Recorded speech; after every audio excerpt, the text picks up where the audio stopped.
The invasion of Ukraine by Russian ground and air forces has turned Europe upside down. Economic sanctions have depressed the ruble to historic lows, causing record inflation in the country of 144 million. Meanwhile, a lack of Russian oil flow to the West has energy prices in Europe jumping. At home, calls for companies to stop doing business have reached fever pitch levels. The first batch of corporations willing to soak in the good publicity of instituting their own sanctions, leaving Russian citizens without their services, was large. Companies like Microsoft, MSFT, Get Microsoft Corporation report, and Apple, AAPL, Get Apple Incorporated report were two of the first to halt all product sales in Russia. Apple also limited Apple Pay and other services in the country starting March 1.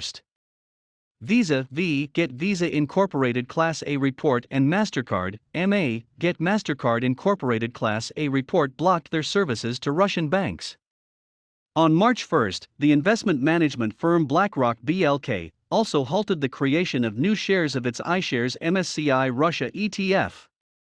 After the first wave of companies left, there were still some companies doing business in the country.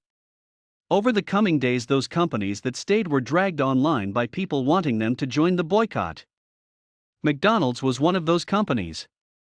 But now that Mickey D's has come around and halted operations in the country also, Russia could fight back in an unorthodox way. Desperate times call for desperate measures, and Russia could decide to pull out all the stops to get McDonald's up and running. The Ministry of Economic Development of Russia has discussed the temporary removal of restrictions on the use of intellectual property, which would allow franchisees in the country to operate their restaurants.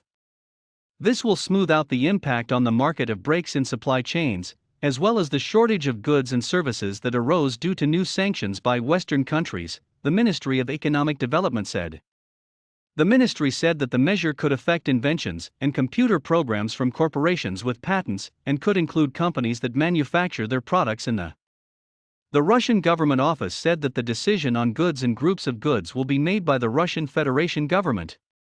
Under this provision, Russia could decide to rescind McDonald's patents and independently operate their restaurants regardless of their wishes.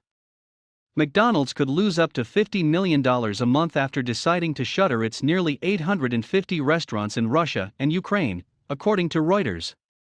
McDonald's gained 9% of its revenue last year from Ukraine and Russia, according to a company filing. Unlike its franchisee-focused approach in the U.S., about 84% of its 847 locations in Russia are company-owned.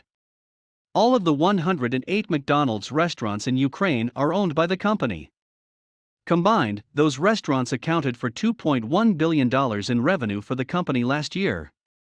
In the past, Russia has punished U.S. companies when the West places sanctions on the country.